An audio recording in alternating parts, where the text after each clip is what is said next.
Hello and welcome back to You and I for the Kenai. I'm Aaron. We're here today with Eric, Coburn, Pierre, and P.A. Dale is back with us today. Hello. We're really excited. We're doing a whole new series with Dale. We're going to talk about some of the most dangerous drugs you may have never heard of.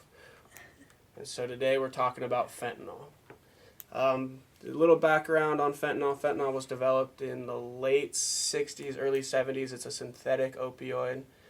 Dale's going to talk to us a little more about the medical uses and things like that of fentanyl before we get into all the dangerous stuff. Absolutely. So currently we utilize fentanyl typically for end-of-life care and palliative care. And what that means is that if somebody has an issue such as cancer and they're projected to die from that disorder within a period of 4 to 6 months, then we oftentimes use strong opiates to manage their pain, so their quality of life is balanced out as best we can. And so fentanyl is oftentimes utilized for that. It is usually only prescribed in a patch form. It is not. It is sometimes utilized in a hospital environment in an injectable form, but it is not dispensed in a pill form or any other form onto the streets or out of a pharmacy except in a patch form. And so the reason that patch form is important is because it's transdermal. Transdermal, and Right. it's released over a period of 3 days in one patch, and so somebody can wear a patch for 3 days and then change a patch. We usually reserve the use of fentanyl patches for cases where somebody would be unable to swallow a pill, or if they need a 24-hour coverage for their pain control, all night long, so that way they wouldn't have to wake up in the middle of the night and take another pain pill for their cancer pain, etc. And it's oftentimes easier for caregivers to also administer a patch rather than giving pills 4 or 6 times a day. Mm-hmm. Now, I read that originally it was used because it had less effect on the cardiovascular system for like heart surgery and stuff. Have they had to use alternatives because of the nature of the drug? Right. It has some benefits in that regards. For instance, methadone has some cardiotoxic effects and can cause arrhythmias and that type of thing. And fentanyl is a little cleaner agent to avoid those possible side effects. Okay. And so to kind of put this all in view, so we're talking about opioids. We talked about opioids on here plenty of times before. We've talked a lot with some recovery stories, people who have done things like heroin. In our very first podcast ever, we talked about, on our naloxone podcast, we talked about morphine. Eric loves the Civil War. So rabbit trail, I guess, but it's funny. When we first recorded our very first podcast, none of us had recorded one. And so we're like really doing our research, and it was like about naloxone, the dangers of opioids, the benefits of naloxone, etc. And I had a health psychology book, and so we had a good section of like a lot of this information. And they had this fun little tidbit that heroin was developed during the Civil War as an alternative to morphine that was supposedly supposed to be non-addictive. And so then we like introduced that a couple times, but each time it was said, it came up kind of like during the Civil War, like every time it just came up a little bit, like, I don't know, just not in any real, cut. And so, like, even if you listen to it, like, I'm talking pretty normal, and then it's like, Civil War, and everyone's just like, oh my gosh. And then we ended up, that day I put a password on my Wi-Fi, and it ended up being like Civil War something. So morphine and alternatives and Civil War, like, they have a good inside ring here that's, anyway. Yeah.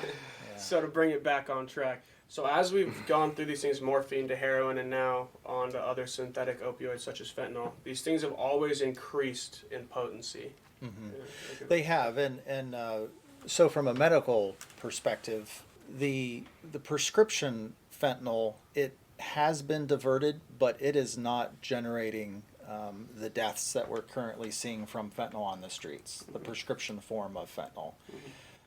The deaths are being caused from illicit synthetic opiates being produced in places such as China and being produced in labs and then being smuggled into the United States. I have seen some patients that have tried to divert, like take a patch and try to convert it so it's into an injectable form. Like heat it up or something. It doesn't work very well, I don't believe, for them. And there's just not the the number of patches out on the street for somebody to be able to have access to that regularly. So it's I don't think the diversion of the patches is a really strong cause for the death rates that we're seeing. With that said, so there are definitely good medical uses for fentanyl in certain circumstances. It's the diversion, and now that they're in the clandestine labs, that production and getting sent into the country very easily is the problem that we face now. The reason why I believe this is going to become worse is that we were talking earlier that fentanyl is anywhere from 50 to 100 times stronger than a dose of morphine. And a speck of it, even just looking at a speck, a few grains of it is a lethal dose for an average person who doesn't use opioids on a day-to-day basis. So when you're a illicit drug manufacturer and a dealer, shipping in a gram is worth how many hundreds of doses versus trying to ship a package of heroin. Right. So it's a much more concentrated form. You can hide it in much easier ways into other things. And so it's from the illicit supply perspective, it's something that's easier to get in than heroin. The other thing is it can be made in a lab. It doesn't require an opium poppy to manufacture. Right. And so you've eliminated that whole growing season, that whole that very labor-intensive process over in Afghanistan. You've eliminated that off the table when you're able to manufacture it in a lab. Yeah. And so I think it's going to become a cheaper, easier way into the illicit market. It gets shipped in through Amazon from China, Wow. and all types of different, goods. So with this kind of on the rise, how it's basically virtually identical. Like if you look at it, it looks basically like whatever heroin looks like. So are there some pretty common names for it or things that maybe people can look out for since it is so potentially harmful? The difficulty is that, well, I mean, I've heard the street name is China White. Gotcha. Is I've what read the that as term that I've heard. I don't know the other street names for it. The difficulty is that I think a lot of times, or sometimes I've had patients of mine tell me that they think they're buying heroin and it may have been cut 2 or 3 or 4 times by the time it gets to Alaska. Oh my goodness. And then somebody may add a little fentanyl to try to say, hey, this is real good, and they don't even know where along that chain it was added, and you don't know how much. And when you're talking about adding something that is, when we administer it to cancer patients, we're talking about a microgram of a dose. We're talking, a microgram. It's a tiny, tiny amount in a dosing. Like a And- dust speck size. Yes. Very, very small. Right. And so if you're talking about somebody in their garage trying to cut this stuff or add it to make their heroin a little better, a small error is going to have a huge effect. And I saw on a documentary that it could even be in the same shot of heroin that someone could overdose and the other person could not. Just Right. because it's It's not mixed. so powerful. Yeah, And it's exactly. not mixed homogenously among that dose of heroin. Right. So you take a little tiny sample of an eighth of a tenth over here and an eighth and a tenth on the other side. There's maybe no fentanyl on the other side because it wasn't fully mixed. It's Yeah. not a pharmacy compounding thing that's going on in somebody's garage. Yeah, right. And then Drug even when dealer is not a lab technician. yeah. Honestly. And I've watched some programs where they also, I guess, they do press it into pills, and they try to do home pressing into pills, but it's somebody who's trying to give a equal dose into each one of those pressed tablets. So a tiny speck of it is fentanyl, and the rest of it's just a filler.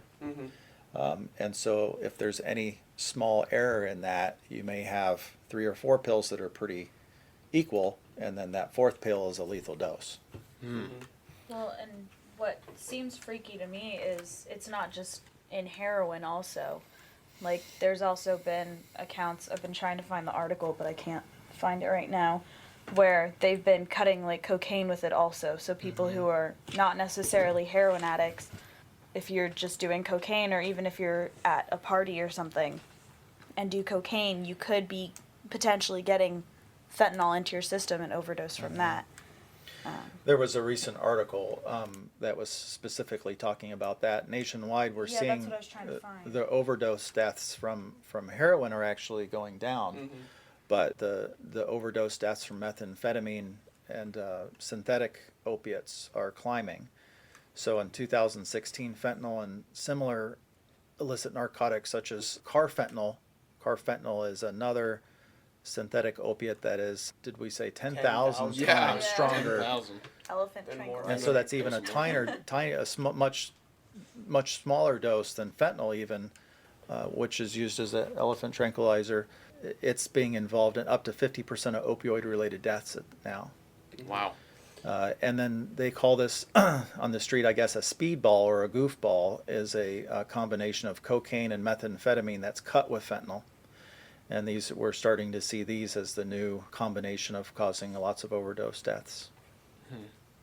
Yeah, I read on there was a stat from the CDC that in 2018, fentanyl was present in 1 in 4 overdose deaths, like just over 18,000. And I think that, I mean, obviously what makes it so dangerous is that it is so potent, and it's cheap, and it's potent, and it can be really cut into anything. So like there's really like no safety in buying.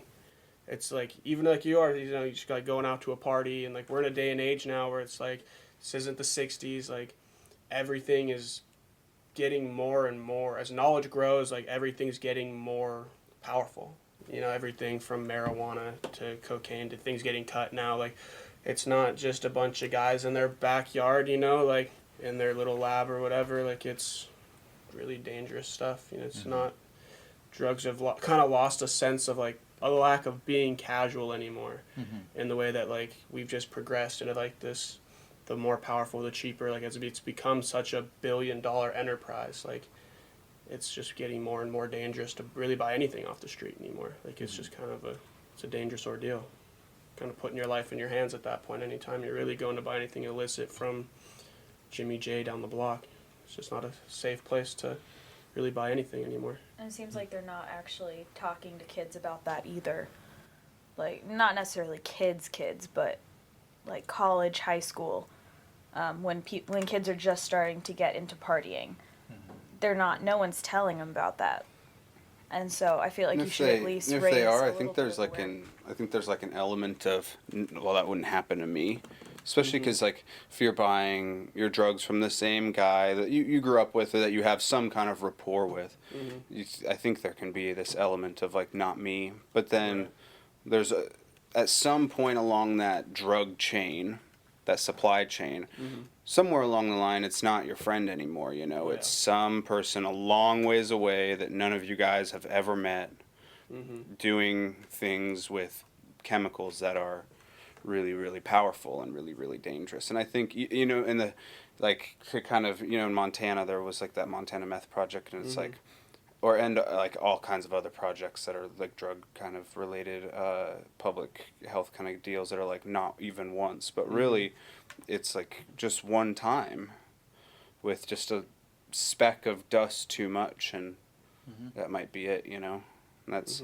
it's really scary, and it's really unfortunate too, because it's like, not only is like doing drugs a dangerous or risk-taking behavior, but now you can't even really take your risks with knowledge. You can't even take informed risks, really. And I've had experienced heroin users who've been using for 10, 20 years, Right. who say, I've never overdosed because I know how to do this in a safe way. Yeah. I take a taste, right? I'll take a little sample, a tiny sample from a bag, and I will use, and then I will kind of be able to judge how concentrated it is.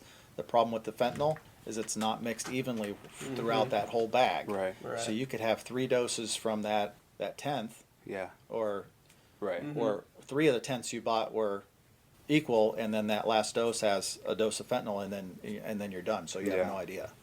Yeah. And we've even heard that they're sometimes taking many doses of Narcan to prevent. Our typical Narcan dose kit that we send out is 2 sprays. Well, sometimes they're needing 4 to 6, 8 Wow. doses of Narcan to recover. My goodness.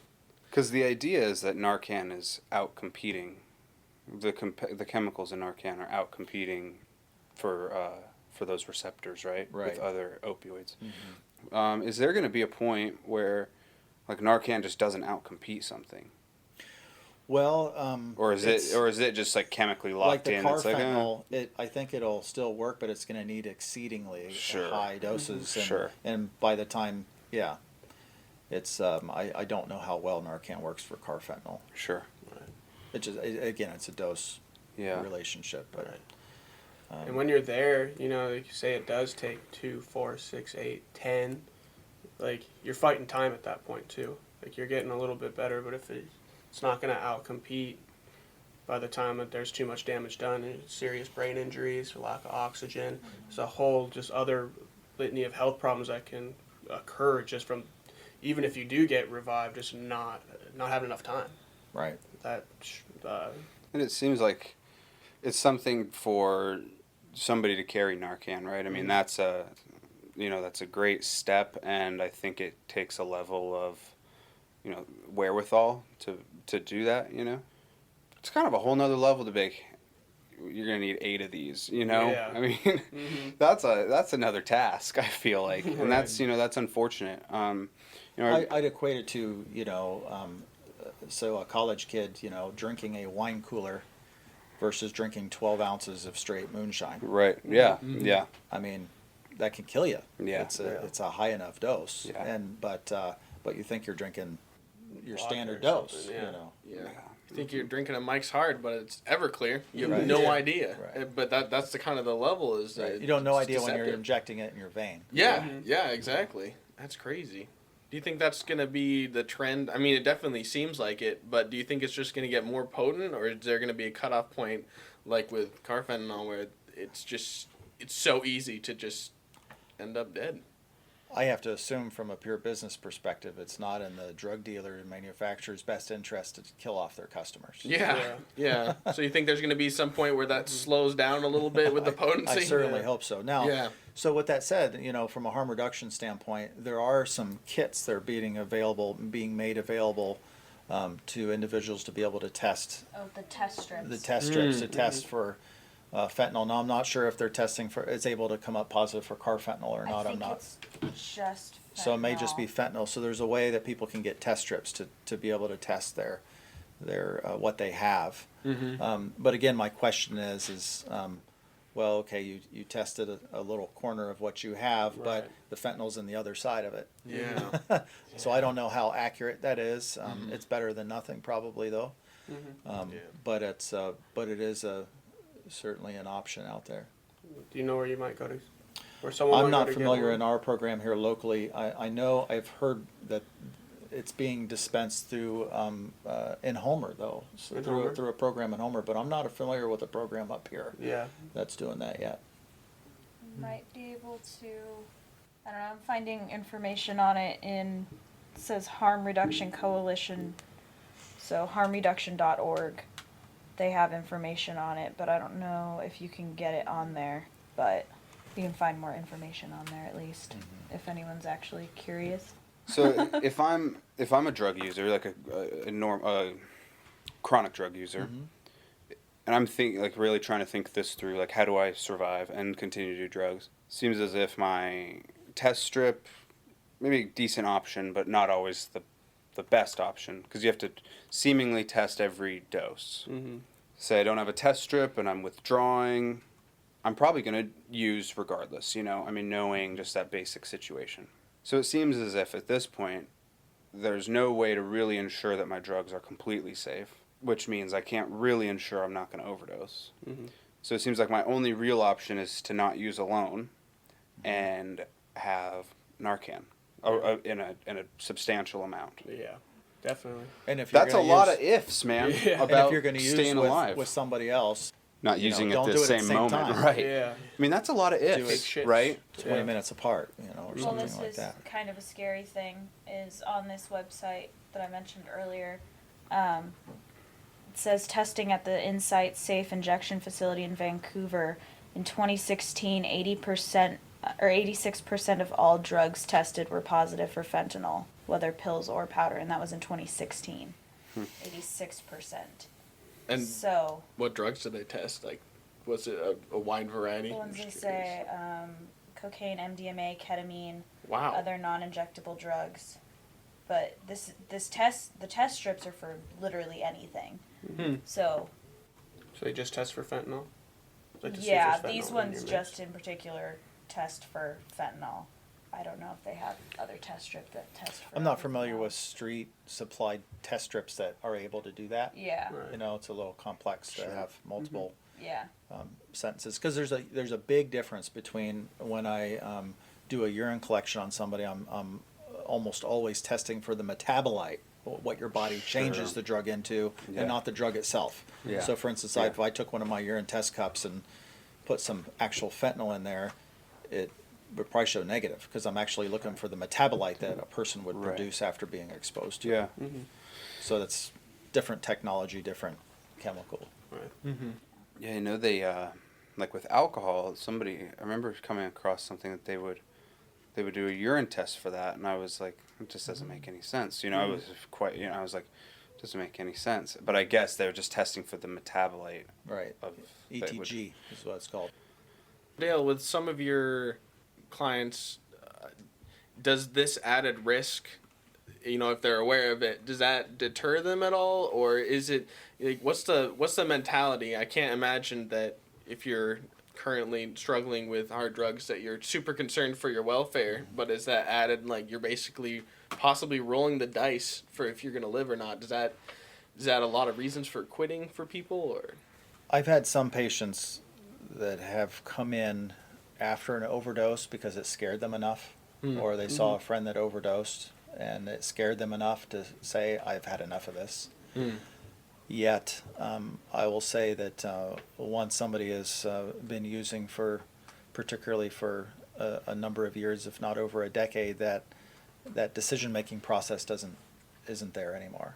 It's just not You know, something that's it's, thought it's about, just really. an impulse. Yeah. It's an impulse, and it's not you're not really making many good decisions to protect yourself.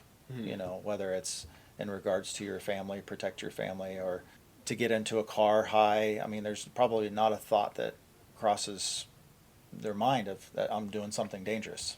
Right. A lot of times when it's a daily user that's using several times a day.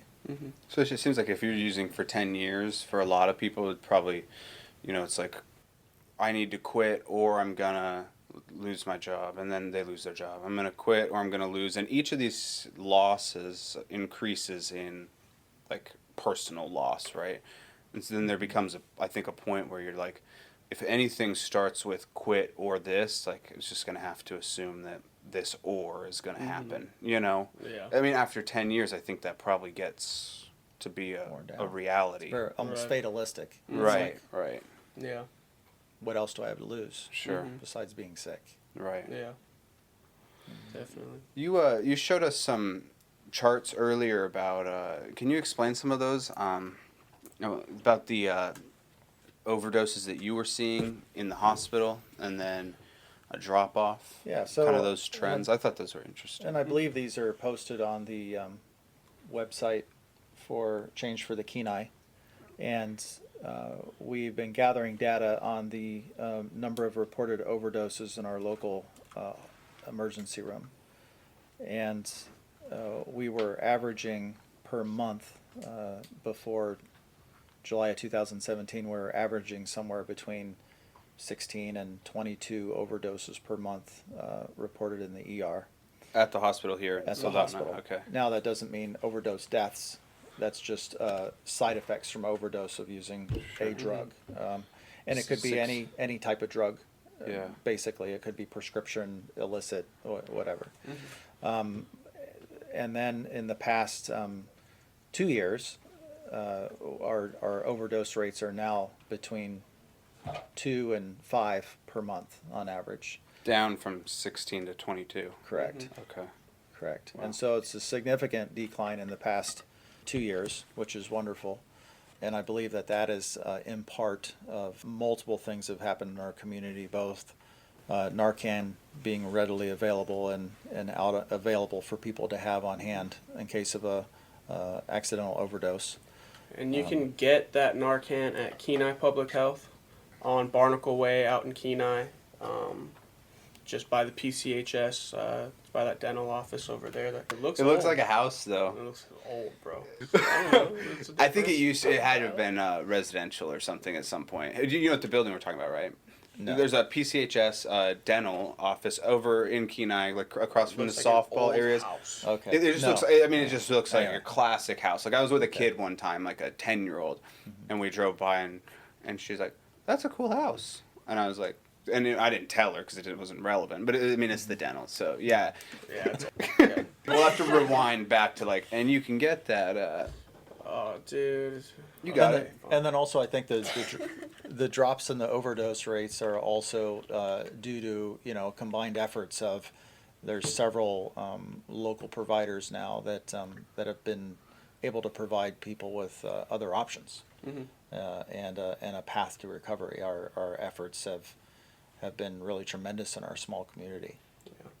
And we're What talking do you about- mean by other? So there are several providers, and I'm not promoting any one over another, Right, but Ideal Options opened in Kenai Okay. in the past 2 years. Dr. Kahn with PCHS is focused on addiction medicine as well. Dr. Spencer down in Holmern and Nilchik has been providing care now for a couple years. And then with my clinic and with Central Peninsula Hospital is opened. So there's multiple efforts. There also have been in the past other local providers that were family practice providers, but that wasn't their focus. It was just a part of something they did. But now we have basically 3 clinics that focus on nothing but addiction care. Wow, that's great. And for our small community, it's pretty big. Yeah, I'm always blown away by what this community is doing around addiction. Yeah, and we were before this, we were talking about just having it all in one spot and not having those fragmented places to go where you need to get these services. Like we talked about the importance of care transition. You come into the ER, you go right from the ER. You can be admitted to the hospital or to inpatient if you choose. You get the options right there. So you don't have that. Oh, well, I went to the ER. Now go home and come back in a couple days. Where even we can make you an appointment for your care provider, but where you're not going to see him till Monday. And you go home. Monday comes around and there's no transportation, or you just don't want to go anymore. Like you kind of lost your momentum already. Sure. So I think that's a pretty big. It's a big step. And we've come a long way with even the possibility of buprenorphine or Suboxone being delivered in the ER Oh wow. before the person leaves. Okay. Yeah. It's a case-by-case basis. Mm-hmm. Yet that has we've had good results with offering that as well. Yeah. Reminds me of that kind of A to Z in one spot, or at least one kind of seamless route, let's say. Reminds me of when I was doing like OCS stuff and child welfare stuff. It seemed like a lot of the clients, if some, I'm not going to characterize or the group by any means, but if there were some who had, who had faced multiple things hardships in their life, right? Let's say some type of abuse and a type of, and they were addicted. And let's say they were also facing other like basic economic barriers, right? They're unemployed at this point.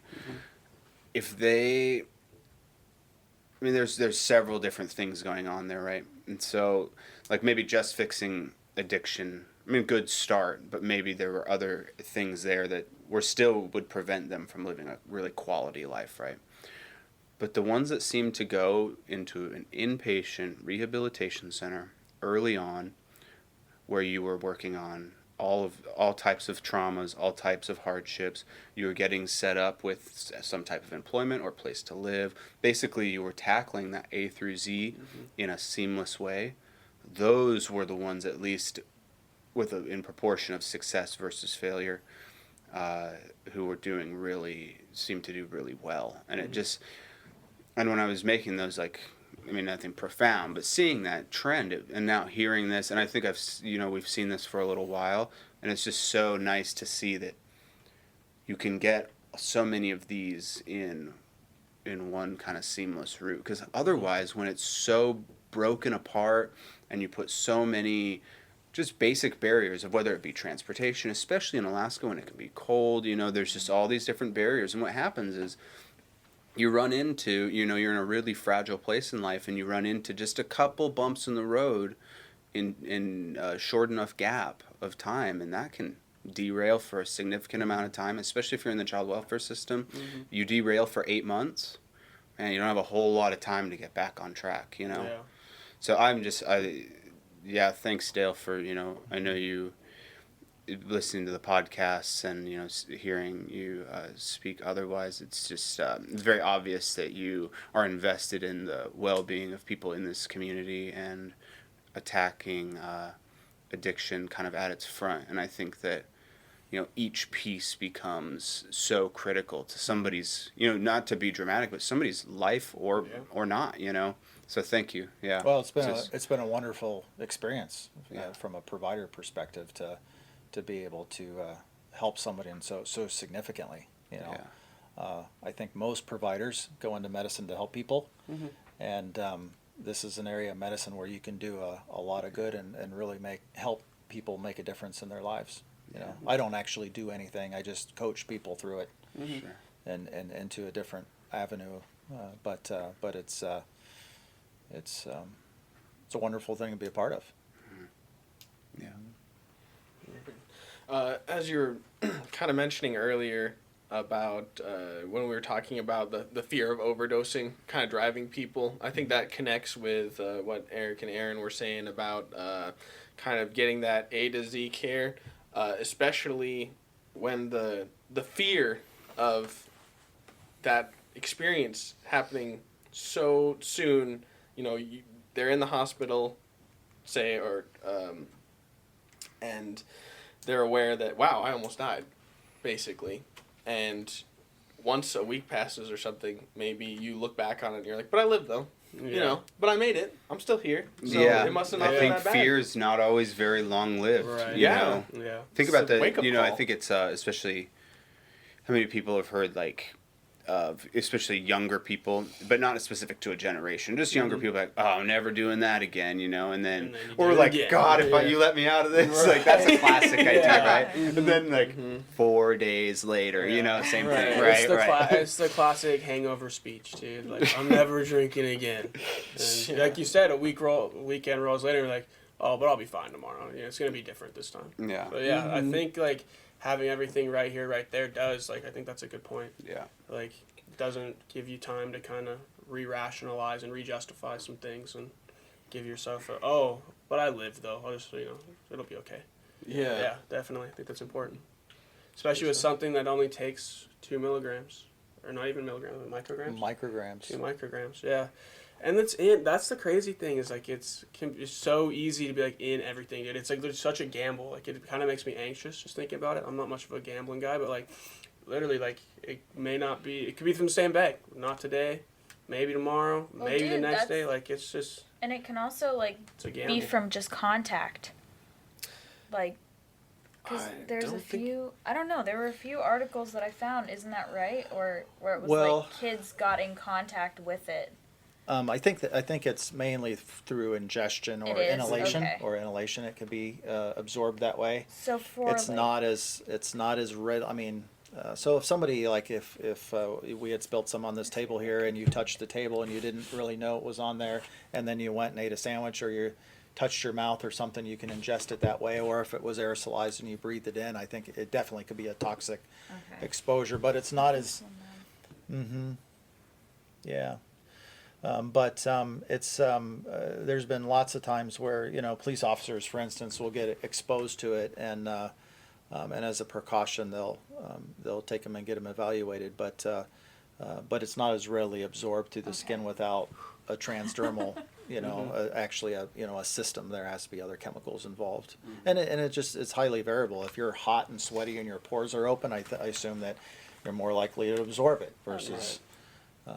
etc. So That's good to know because I read that article and it freaked me out a little. now with the fentanyl patches, of course, it's a transdermal system. It has other carrier agents that pull the drugs into you. Yeah. And so that's where if a kid particularly, Gets- handles a patch that's been discarded into a trash can and is handling it, I've known specifically cases that I've been aware of that where a child has pulled a fentanyl patch out of the garbage can and put it on their sibling, and they overdosed and died. Wow. And so when we dispense those patches, we are so careful to tell those folks that they are to pull them off and put them in 2 or 3 other things and bottle them up and destroy them in a very safe way. Yeah, we have the disposal bags as well that will dispose patches. Yep, they do. Those are also at Kenai Public Health, where you can also get Narcan. It's by the house-looking PCHS dental building, right off of Barnacle Way there. I think it's 725 Barnacle Way in Kenai. And Narcan's free. Your disposal bags are free. Like we said, it's just such a gamble anymore, to buy all these things off the streets, whatever it may be, even if it is that one time at a party or, maybe you are a chronic drug user listening to this now, but if you don't want to take that gamble anymore, you can always reach out to the various local entities we have here that work to help people. You can call the Serenity House at 907-714-4521. The intake office there, they may be able to hook you up with some help. You can always, the hospital, right? That's right. Good place to start. Your number. Yes, so I'll come to the ER or call the hospital at 714-4414 Gotcha. is the main hospital number. Okay. And they may be able to hook you up as well.